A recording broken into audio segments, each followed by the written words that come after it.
एक बार गौतम बुद्ध अपने भिक्षुओं के साथ भिक्षाटन के लिए किसी गांव की तरफ जा रहे थे। तभी अचानक बुद्ध के पैरों में कांटा चुभ गया। कांटा इतना नुकीला था कि चुभते ही रक्त की धार निकलने लगी। बुद्ध के भिक्षु ने रक्त को रोकने के लिए एक कपड़ा फाड़कर बुद्ध के पैर पर बांध दिया। इस घटना को गांव के कुछ लोग देख रहे थे, जो कि बुद्ध से घृणा करते थे। उन्होंने बुद्ध से कहा कि हम तो तुम्हें परम ज्ञानी समझते थे, बहुत बड़ा विद्वान समझते थे, लेकिन दर्द को तो तुम भी सहन नहीं कर सकते हो। तुम पाखंडी हो और ये हमने सिद्ध कर दिया है। ये कांटे हमने ही बिछाए हैं। इस गांव में तुम्हारा स्वागत नहीं, तिरस्कार होगा। इस गांव में तुमको कोई भिक्षा नहीं मिलेगी। बुद्ध ने उन लोगों से अनुरोध किया कि कृपया करके मुझे इस गांव से भिक्षा लेने दीजिए। बुद्ध के ईर्ष्यालुओं ने बुद्ध का उपहास बनाते हुए कहा कि अगर तुम्हें भिक्षाटन के लिए इस गांव में आना है तो तुम्हें अपने रक्त की बलिदानी देनी होगी। तुमको इस कांटे भरे रास्ते से होकर गुजरना होगा।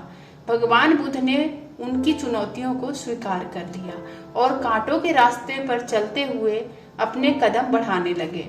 बुद्ध मुस्कुराते हुए कांटों पर चलने लगे। बुद्ध के साहस को देखकर गांव वाले चकित रह गए। कुछ लोगों की आंखें फटी की फटी रह गई। गांव वाले सोचने लगे कि बुद्ध भिक्षा के लिए दूसरे गांव में तो जा सकते थे, तो फिर कांटों पर चलकर क्या साबित करना चाहते हैं। गांव वाले बुद्ध के संदेश को इतनी जल्दी नहीं समझ पाए।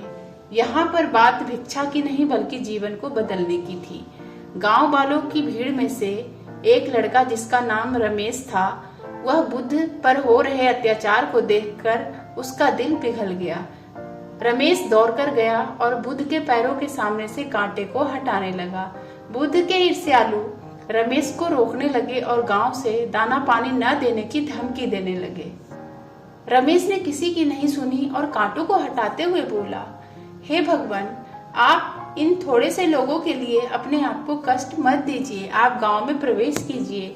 बहुत सारे लोग आपको भिक्षा देने के लिए आतुर हैं। बुद्ध ने रमेश को अपने पास बुलाया और आशीर्वाद देने लगे। रमेश पीछे हट गया और कहा, हे भगवान, आप मुझे छूकर अपने आप को अपवित्र और दूषित ना करें। महात्मा बुद्ध ने कहा, तुम अपने आप को दूषित क्यों कहते हो? स्पर्श से कभी कोई भी दूषित नहीं होता है। मनुष्य तो लोभ, लालच, घृणा, ईर्ष्या से दूषित होता है। तुम्हारे अंदर तो प्रेम भरा है। तुम दूसरों का सुख चाहते हो। तुम तो पवित्र हो। बुद्ध के बोल सुनकर कुछ लोग बोले, तुम तो अपने आप को बड़े ज्ञानी कहते हो। तुमको जाति का कोई ज्ञान ही नहीं है। तुम तो पाखंडी हो। बुद्ध बड़े ही शांत स्वभाव से कहते हैं, मानव से मानव की मानवता छीनना पाखंडी की निशानी है। मुझे पाखंडी बोलकर यदि आपको संतोष मिलता है तो मेरे लिए दुख का कोई कारण नहीं है। कुछ लोग बुद्ध पर बरस पड़े, परंतु यह तो धर्म शास्त्र है, फिर यह पाखंड कैसे हुआ? गौतम बुद्ध कहते हैं, हमारी उत्पत्ति इसी सृष्टि में हुई है। नदियों का पानी सभी को समान रूप से प्यास बुझाता है। खुले जंगलों की हवा भी भेदभाव नहीं करती है। खुला आसमान हमारे पिता के समान हमारी परवरिश करता है। सृष्टिकर्ता ने भी कोई भेदभाव नहीं किया है। फिर हम इंसान कौन होते हैं भेदभाव करने वाले? मानव मानव में भेद करके अपने संबंधों को बिगाड़ता है। बुद्ध के वचन के बाद कुछ लोग कहते हैं, अगर आप इतना ही कहते हैं तो रमेश को अपना भिक्षु क्यों नहीं बना लेते हैं? बुद्ध ने कहा कि अच्छा सुझाव है। अगर रमेश, तुम चाहते हो तो तुम मेरा भिक्षु बन सकते हो। बुद्ध के आमंत्रण पर रमेश पहला नीच जाति का बौद्ध भिक्षु बनता है। इस पूरे प्रसंग में केवल रमेश का जीवन बदला, शेष सभी लोगों का जीवन रूपांतरित हुआ। इस कहानी से हमें यही सीखने को मिलता है कि इंसान को इंसान के साथ कभी भी भेदभाव नहीं करना चाहिए।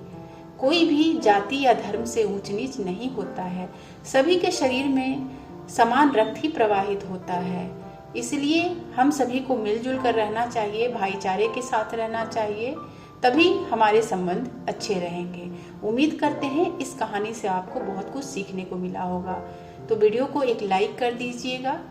अपने दोस्तों के साथ, रिश्तेदारों के साथ शेयर भी कर सकते हैं और अपनी राय कमेंट करके जरूर हमें बताइएगा कि आपको कहानी कैसी लगी। और ऐसे ही प्रेरणादायक कहानियों के लिए हमारे चैनल को सब्सक्राइब कर लीजिएगा। आपसे जल्द मिलते हैं एक और प्रेरणादायक कहानी के साथ। नमो बुद्धाय।